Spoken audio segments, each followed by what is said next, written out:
bonjour et bienvenue à tous. Tout d'abord, je tiens à vous remercier pour l'intérêt que vous avez accordé à ce sujet, à cette présentation.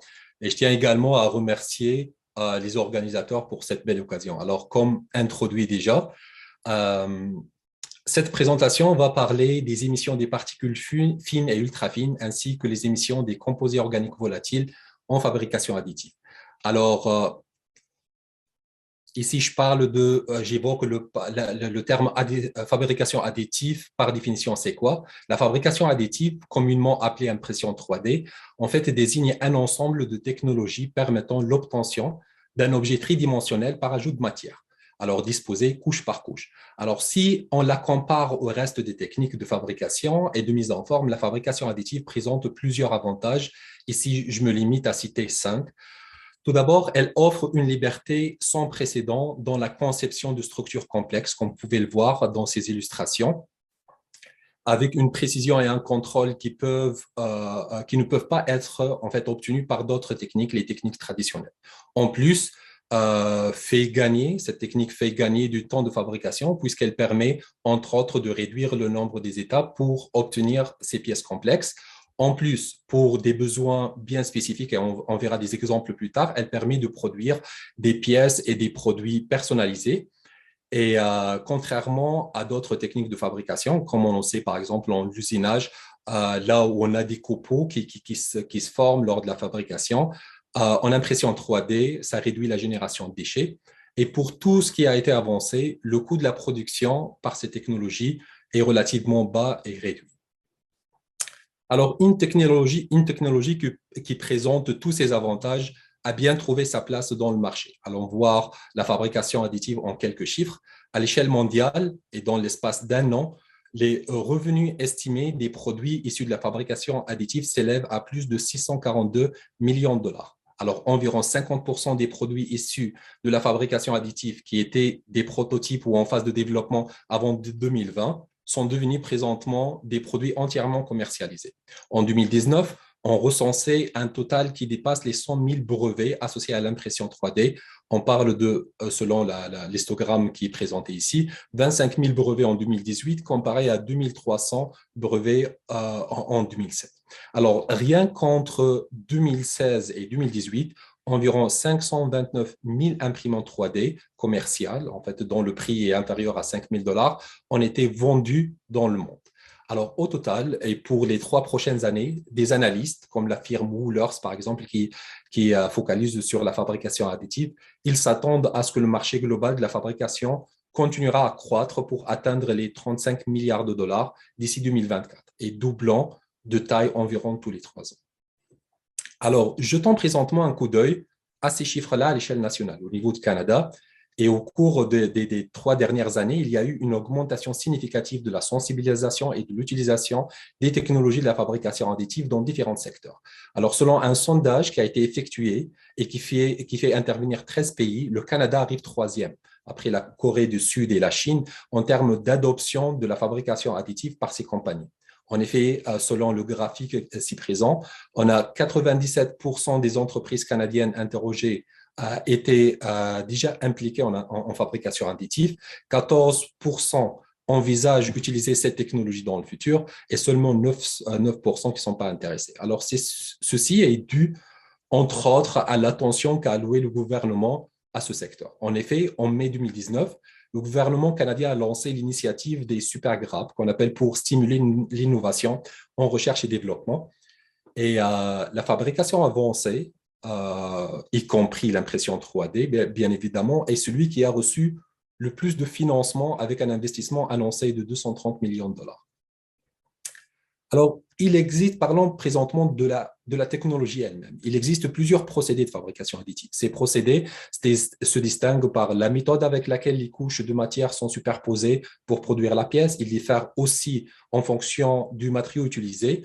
Et il y a une norme combinée entre ISO et ASTM qui classe les procédés de fabrication additive en 7 familles ou 7 catégories qui seront présentées rapidement ci-dessous. Et je vais les présenter dans l'ordre de la technique la moins adoptée à la technique la plus utilisée dans le marché. Alors, la première technique est la stratification de couches qu'on appelle. Dans ce processus, des matériaux se présentent sous forme de feuilles et qui sont collés entre elles par application d'un revêtement thermoadhésif de pression et de chaleur. Alors, ensuite, un laser en dioxyde de carbone, par exemple, découpe le matériau à la forme voulue. Et les avantages de ce procédé sont déjà le faible coût, la rapidité. Cette technique est 5 à 10 fois plus rapide que d'autres techniques, et aussi la possibilité de construire de grandes pièces. Alors, cependant, il y a des inconvénients, notamment la finition de surface est médiocre et cette technique ne produit pas des bonnes liaisons entre les couches, c'est-à-dire on aura des faibles propriétés mécaniques. La deuxième technique est le dépôt de matière sous flux d'énergie. Elle permet la fabrication d'objets tridimensionnels en utilisant une source d'énergie focalisée, comme vous voyez dans la figure en rouge ici, que ce soit un arc de plasma, faisceau laser ou faisceau d'électrons, et cela pour faire fondre le matériau déposé par une buse sous la forme de fil ou de poudre. Alors, ce procédé est généralement utilisé avec les métaux, mais par contre, il s'agit d'un processus, disons, relativement complexe, et le plus souvent, on l'utilise juste pour réparer ou rajouter de la matière à des pièces existantes. En troisième lieu, on parle de l'impression 3D par injection de liant. Alors, cette technologie consiste à déposer localement un agent liant sur une couche fine de poudre disposée sur un plateau. Alors, l'agent liant colle ces petites particules de poudre entre elles et à chaque cycle, le cycle que vous voyez sur la figure par les flèches noires, le plateau s'abaisse à une nouvelle, ça rajoute une nouvelle couche de poudre et l'étale via un rouleau. Alors, cette technologie ou cette technique permet de créer une large gamme de pièces géométriques très complexes, même creuses, et cela donne une grande variété de matériaux. Alors, numéro 4, ici, on parle de l'impression par jet de matière, ou souvent appelée polyjet. Et c'est l'un des principaux procédés de fabrication additifs, notamment pour les structures céramiques. Avec cette technique, une suspension stable est déposée sous forme de gouttelettes via la buse d'injection sur une plateforme de construction, la plateforme jaune là dans la figure. Alors, ces gouttelettes forment alors un motif continu qui se solidifie et donne vers la fin les traits du produit final. Alors, par contre, et un peu comme la première technologie qu'on a vue de stratification de couches, cette technique est limitée par sa résolution grossière et par les faibles propriétés mécaniques. Il y a faible contact en fait entre les couches. Ensuite, on parle de la photopolymérisation en cuve. Il s'agit en fait de l'un des procédés les premiers. En fait, ça a été breveté, il me semble, les années 84. Et la technique utilise la photopolymérisation sélective par focalisation d'une lumière ultraviolette sur une cuve qui est remplie de polymères photosensibles. Alors, l'exposition à cette lumière durcit et solidifie ce motif tracé sur la résine. Et ce processus, comme toutes les autres techniques, est répété couche par couche jusqu'à l'obtention de la structure souhaitée. L'avant-dernière technique, c'est la fusion du lit de poudre. C'est une technologie qui ressemble un peu à la méthode présentée de projection de liant. La seule différence, c'est que au lieu de projeter un liant, certaines zones, les zones qui constituent la forme de la pièce, en fait, de poudre sont fusionnées par un faisceau laser ou d'électrons, le faisceau jaune là sur le graphique, et un rouleau ou une lame applique une nouvelle épaisseur de poudre. Et cette technique est relativement rapide et produit des pièces avec un bon fini de surface. Et en plus, cette technique est aussi bien adaptée pour les métaux que pour les plastiques. Alors, en dernier lieu, on a la technologie d'extrusion de matière, ou communément appelée FDM. Alors, pour dire dépôt de matière à l'état fondu. Il s'agit du procédé le plus connu avec un taux d'adoption de 46% environ par les utilisateurs dans le marché. Et elle est principalement utilisée pour les polymères, généralement les thermoplastiques. Alors, avec cette technologie, un filament continu, ce qui est en vert ici dans le graphique, est chauffé au niveau de la buse jusqu'à atteindre un état semi-liquide ou un état fondu. Puis, il est extrudé en se déplaçant sur une plateforme pour former en fait la pièce.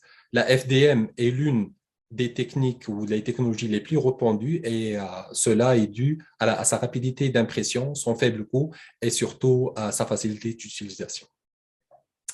Alors, le fait d'avoir plusieurs et différentes technologies en fabrication additive, ça permet de couvrir une large gamme de matériaux qu'on peut imprimer. On peut trouver en premier lieu les polymères qui produisent des pièces plastiques et il s'agit du matériau le plus adopté en fabrication additive. On peut distinguer les thermoplastiques comme le PLA, l'ABS, polycarbonate, nylon. Comme on peut aussi utiliser des thermodurcissables pour des produits qui nécessitent des résistances à la chaleur et des résistances chimiques plus élevées. En second lieu, on peut trouver les métaux. On peut imprimer des aciers inoxydables ou à outils, des métaux précieux comme l'or, l'argent, des alliages aluminium, titane, même des superalliages. Alors, je présente un petit exemple de produit qu'on peut avoir. C'est ce cube en treillis. Il est en aluminium imprimé en 3D. Il ne pèse que 3,9 grammes et peut résister à une compression qui va jusqu'à 900 livres. Ça veut dire un peu plus que 400 kg, ce qui fait plus que 100 000 fois son propre poids. Alors, autres matériaux qui peuvent être imprimés, on peut trouver les nanocomposites, par exemple. On rajoute des additifs sous forme de nanoparticules pour rendre le matériau plus, par exemple, ou conducteur ou magnétique, biocompatible ou même biodégradable. Et on a également des céramiques pour leurs incroyables propriétés physiques, puis également on leur trouve des applications artistiques. On peut présentement même imprimer des biomatériaux. Et je cite ici l'exemple de prototype de cœur entièrement imprimé en 3D en 2019. Et c'était à partir de tissus humains. Alors, compte tenu du fait qu'il existe actuellement une multitude de technologies d'impression 3D d'une part et qui couvrent une vaste gamme de matériaux d'autre part, la fabrication additive arrive à trouver des applications dans quasiment tous les domaines. Je n'énumère quelques-uns. En transport, par exemple, aéronautique, aérospatial, notamment l'impression des métaux pour des pièces en turbo-machine. En énergie, des pièces pour des éoliennes ou des panneaux photovoltaïques. En militaire ou défense, dans des zones hostiles des opérations, des pièces brisées ou de rechange peuvent être imprimées sur place, ce qui évite toute la logistique derrière d'approvisionnement. Et en médecine, là où des implants très personnalisés et biocompatibles sont demandés. Et enfin, même en architecture pour facilement fabriquer des maquettes qui sont complexes et des prototypes. Alors, à partir de tout ce qui a été avancé, on peut déduire que la fabrication additive est une technologie prometteuse. Cependant, elle est loin d'être sans risque et sans danger. Dans ce qui suit, on va focaliser seulement sur la technique FDM puisqu'il s'agit du procédé le plus adopté. Alors, la vidéo à gauche présente un aperçu rapproché d'une opération d'impression par FDM en cours. Et comme expliqué, le filament thermoplastique en noir ici est extrudé puis étalé sur la plateforme. Alors, présentement, comme le montre la vidéo à droite, issue d'une étude publiée en 2019, le mécanisme de la mise en forme à l'état fondu du filament extrudé résulte d'une génération d'une certaine fumée, en fait, à l'état que vous voyez se dégager à la sortie de la buse d'extrusion. Et ce type de dégagement soulève des inquiétudes quant à l'effet sur l'opérateur s'il se trouve à proximité. Alors, selon une enquête effectuée par le Centre d'expertise en recherche sur les maladies professionnelles à Toronto et qui a fait intervenir 47 opérateurs qui travaillent sur des imprimantes 3D directement et dans 17 milieux de travail différents. Les résultats ont montré que 57% des travailleurs ont indiqué avoir ressenti des symptômes respiratoires plus d'une fois par semaine au cours de la dernière année et que 22% ont été diagnostiqués asthmatiques et plus de 20% ont rapporté des maux de tête. Alors, en se référant à la littérature, ce qui a été dégagé lors de l'extrusion peut correspondre soit à des particules fines ou ultra fines. Alors, par définition, c'est une catégorie de particules en suspension dans l'air ambiant, ayant un diamètre aérodynamique inférieur ou égal à 2,5 micromètres pour les particules fines et 100 nanomètres pour les particules ultra fines. Et comme ça peut être également des composés organiques volatiles, ce sont des composés chimiques regroupant des substances d'origine biogénique ou anthropogénique. Alors, la littérature reporte les effets néfastes liés à l'exposition des opérateurs à ces particules. Ces effets sur la santé peuvent se traduire par une toxicité respiratoire, comme des réactions allergiques ou même des conséquences cardiovasculaires. Et à titre d'exemple, ici, pour les particules ultra fines, il y a des études qui ont montré que les nanotubes de carbone, qui sont l'exemple, peuvent provoquer des tumeurs pulmonaires et peuvent être cancérigènes. D'autre part, les COV aussi peuvent nuire à la santé si inhalées ou si l'exposition a dépassé les limites. Alors, des maux de tête, des étourdissements, des vertiges peuvent être causés, ce qui induit une baisse de la tension et de la concentration et provoque des accidents de travail. Et un bon exemple est le styrène, qui a des effets aigus, nausées, vertiges, des effets chroniques, atteinte du système nerveux et auditif, et fait partie du groupe A2 de la classification CIRC. C'est un agent ainsi probablement cancérigène.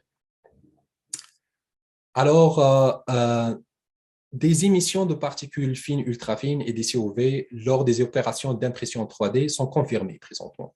Et ces émissions peuvent nuire à la santé si les valeurs limites d'exposition sont dépassées. Venons voir un peu à quel niveau des opérateurs sont exposés.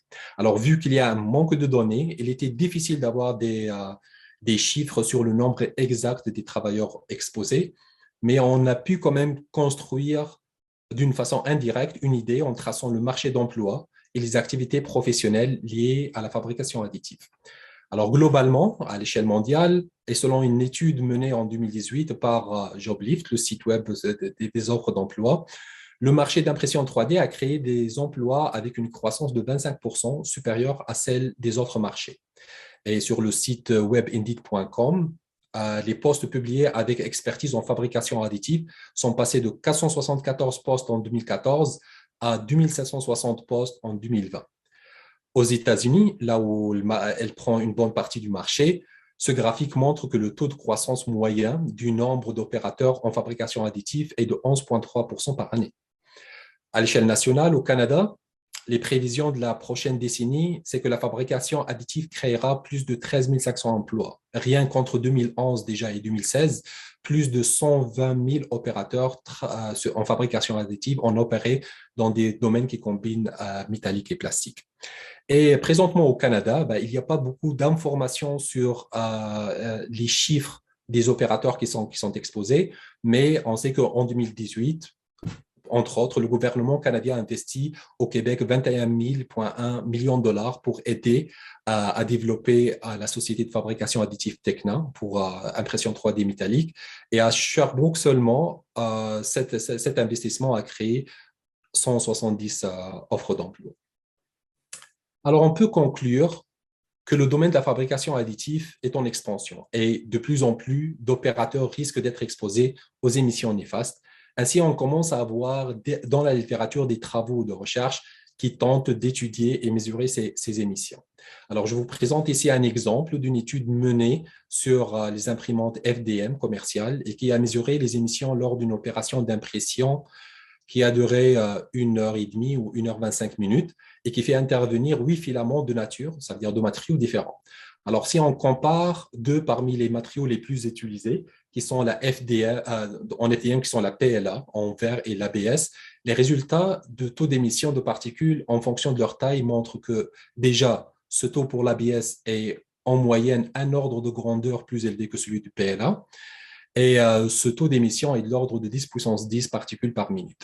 Si on regarde présentement la concentration en nombre de ces particules par unité de volume, ces concentrations diffèrent considérablement d'un matériau à l'autre. Par exemple, l'ABS émet 100 fois plus que le PLA et ces émissions sont de l'ordre de 1 million de particules par centimètre cube.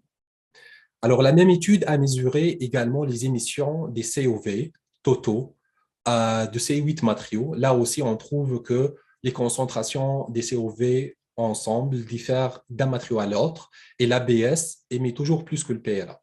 Alors, vers la fin de l'opération d'impression, les concentrations des COV totaux émis par l'ABS peuvent atteindre jusqu'à 10 puissance moins 2 microgrammes par centimètre cube.